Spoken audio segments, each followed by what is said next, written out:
टांगी सालेपुर निर्वाचन मंडल गोपीनाथपुर ठारे जो आगक हूँ विजु जनता दल प्रतिष्ठा दिवस देखो यही जगह हम से विजु जनता दल प्रतिष्ठा दिवस जो हजार हजार संख्यक विजु प्रेमी एठार आसी उपस्थित हे आम आपण मानक सीधा आम न्यूज माध्यम देखू विजु जनता दल केते कर्मी माने आमर पूर्वतन मुख्यमंत्री नवीन पट्टनायक भल पाँच प्रति स्नेह श्रद्धा आज ता सहित आमर जी टांगी सालेपुर निर्वाचन मंडल जी अच्छा विधायक सुख दुखर साथी आमर प्रिय विधायक प्रशांत कुमार बेहरा महोदय को आप देखिए यही मंच में केते जनसमागम हम आम आपको सीधा आम न्यूज द्वारा आप देखू गंगाधर सामल टांगी चौदार ब्लॉक पानीपुर पंचायत भगतपुर कौन कहे आज एठारे जो विजु जनता दल प्रतिष्ठा दिवस पालन होगा जाऊँगी केते मात्रा जनसंख्या एठाक आसबे आमती विधायक आस्था अच्छे देखो बर्तमान लोक कई आसी ना आपण देखुं आपण आउ किसी समय पर देखिए एठारे एते लोक समागम हेबे ए सभा स्थली पूरा पड़िया भरपूर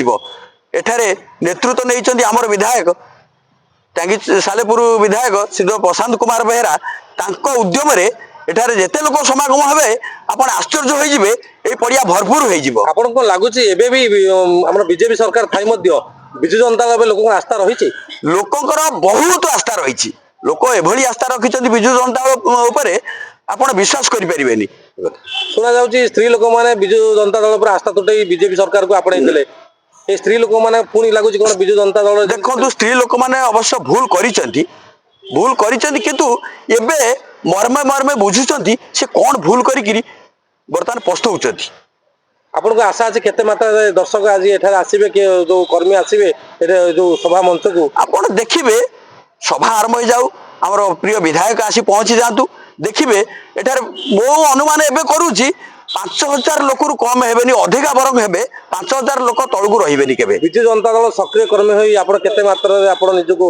खुशी अनुभव करछन मो बहुत खुशी अनुभव करछि आमे दीर्घ जेतेबेले विजु बाबू थिले 1990 मसिया रु आमे ताको सहित रहि आछू तापर विजु जनता दल गठन हैला सेबेठू आमे ए पर्यंत आमे रहिचू स्थिर भाबे रहिचू नवीन पट्टनायक भली जने मुख्यमंत्री पाई आपण केते मात्रा गर्वित ओडिसा एभली मुख्यमंत्री बहुत बहुत गर्वित से भली लोक भारत वर्ष रे मिलिबा कष्ट तांकर नेतृत्व तांकर काम करिवार जेभली शैली मां मानकु जदी आगु को आज देई थांती नवीन पट्टनायक तांकर बहुत तांकर ऋण कहीं सुझी पारे लोक मैंने देखो माँ मैंने समस्त तो ए जगार देखिए से नारी मान कि भाषण हम आदि आज आगु को आनी था केवल नवीन पट्टनायक माँ मान को देखो आज विजु जनता दलर 29तम प्रतिष्ठा दिवस ये उपलक्षे टांगी सालेपुर निर्वाचन मंडल रे आज गोपीनाथपुर पड़िया प्रतिष्ठा दिवस उत्सव पालित हो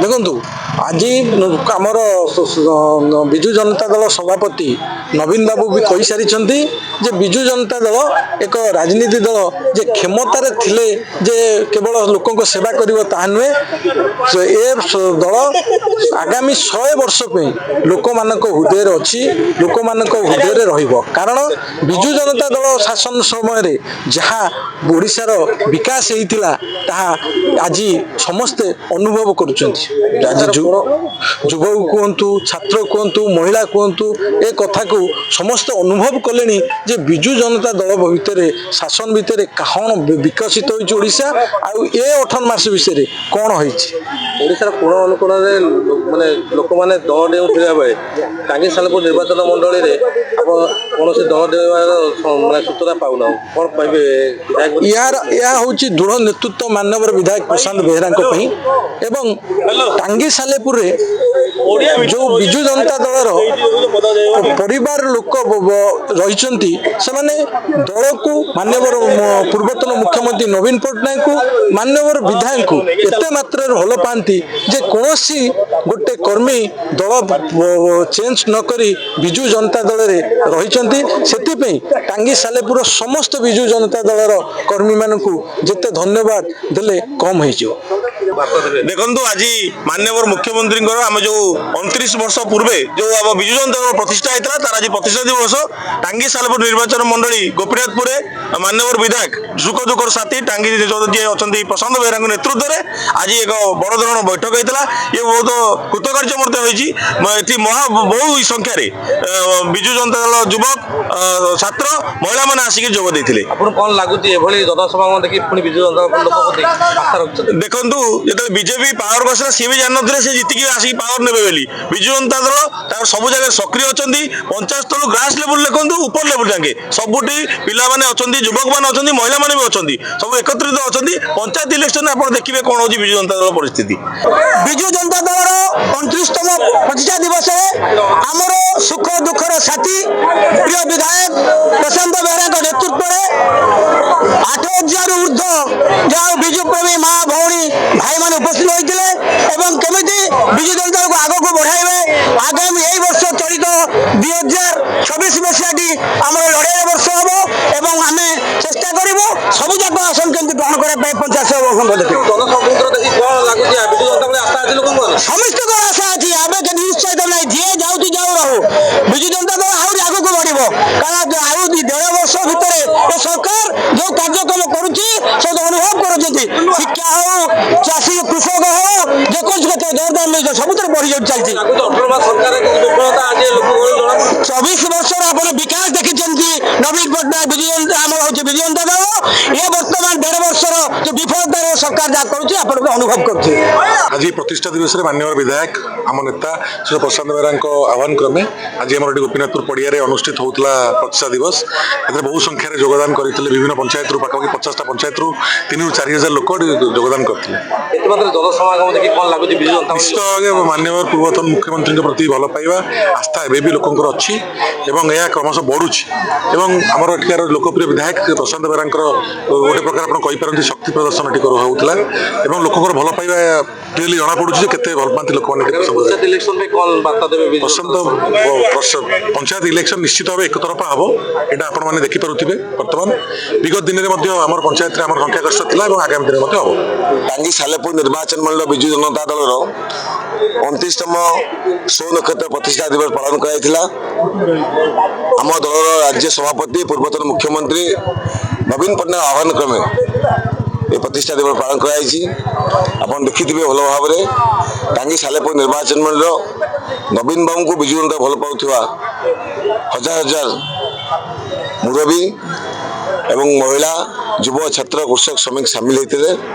ଲକ୍ଷ୍ୟ ହେଉଛି ଯେ ଆମେ ବିଜୁ ଏବଂ ଆମ ଦଳ ବିଜୁ ଜନତା ଦଳ ସବୁବେଳେ ଲୋକଙ୍କ ସହିତ ରହିବ, ଲୋକଙ୍କ ସୁଖ ଦୁଃଖରେ ରହିବ ପହଞ୍ଚିବ, ଲୋକଙ୍କୁ ନ୍ୟାୟ ଦେବା ପାଇଁ ଅହରହ ସଂଗ୍ରାମ କରିବ ଏବଂ ବର୍ତ୍ତମାନରେ ଓଡ଼ିଶାରେ ଯେଉଁ ଭାରତୀୟ ଜନତା ପାର୍ଟି ସରକାର ଯେଉଁଭଳି ଭାବରେ ଲୋକଙ୍କ ପ୍ରତି ଅବିଚାର କରୁଛି ଯାହା ମଧ୍ୟ ପ୍ରତିଶ୍ରୁତି ତାହା ମଧ୍ୟ ପାଳନ କଲେ ନାହିଁ।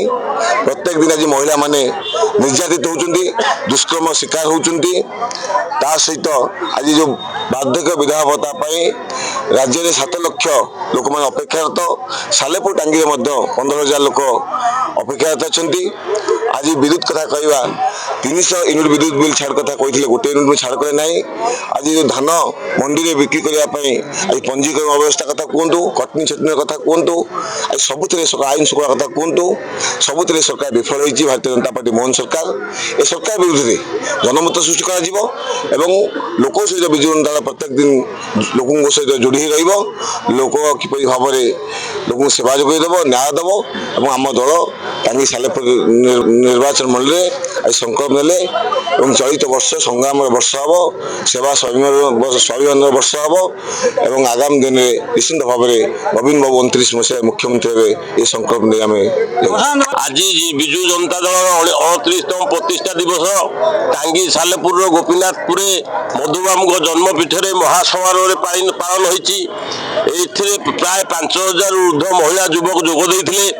ଏଠି ଗୋଟେ ମେସେଜ ଦେବାକୁ ଆମେ ଚାହୁଁଛୁ ଯେ ଯୋଉ ବିରୋଧୀ ଦଳ ମାନେ ବାରମ୍ବାର ପ୍ରଚାର କରୁଛନ୍ତି ବିଜୁ ଜନତା ଦଳ ଭାଙ୍ଗିଯିବ। ଆଜି ଆମର ପ୍ରିୟ ନେତା ନବୀନ ପଟ୍ଟନାୟକ କହିଛନ୍ତି ଏ ଦଳ 100 ବର୍ଷ ରହିବ। ଏଇଟା ହେଉଛି ଓଡ଼ିଶାବାସୀଙ୍କ ଦଳ। ଏ ଦଳର ଗୋଟେ ନିର୍ଦ୍ଦିଷ୍ଟ ଆଇଡିଓଲୋଜି ଅଛି। ଆମେ କ୍ଷମତା ପାଇଁ ଏ ଦଳ ତିଆରି କରିନୁ, ଓଡ଼ିଶାବାସୀଙ୍କ ସେବା ପାଇଁ ଏ ଦଳ ତିଆରି କରୁଛୁ। ବିଜୁ ଜନତା ଦଳ ଓଡ଼ିଶାବାସୀଙ୍କ ସେବା ପାଇଁ ସଂକଳ୍ପ। ଆମର ପ୍ରିୟ ବିଧାୟକଙ୍କ ଠାରୁ ଆରମ୍ଭ କରି ସମସ୍ତ ସରପଞ୍ଚ ସଭ୍ୟ ଜିଲ୍ଲା ପରିଷଦ ସମସ୍ତେ ଉପସ୍ଥିତ ଥିଲେ। ଆଜି ରାତିର ପ୍ରତିଷ୍ଠା ଦିବସରେ ସଂକଳ୍ପ ନେଇଛନ୍ତି ଆଗାମୀ ପଞ୍ଚାୟତ ନିର୍ବାଚନରେ ଟାଙ୍ଗୀ ଏବଂ ସାଲେପୁର 2ଟା ବ୍ଲକ ଦଖଲ ହେବ।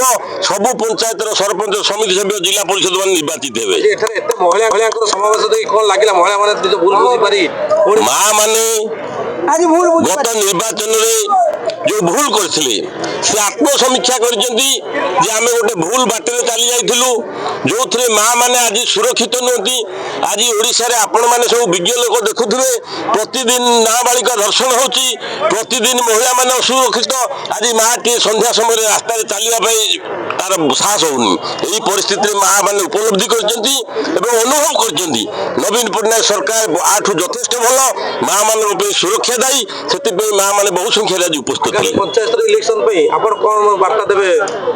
ଆଗାମୀ ପଞ୍ଚାୟତ ନିର୍ବାଚନରେ ଏ ଅଞ୍ଚଳର ବିକାଶ ପାଇଁ, ଟାଙ୍ଗୀ ସାଲେପୁର ବିକାଶ ପାଇଁ ବିଜୁ ଜନତା ଦଳ ହେଉଛି ଏକମାତ୍ର ଦଳ ଯିଏ ନିର୍ବାଚିତ ହେଲେ ଏ ଅଞ୍ଚଳର ବିକାଶ କରିପାରିବ, ଯୋଉଟା ଅନ୍ୟମାନଙ୍କଠୁ ଆଶା କରିବା ବୃଥା।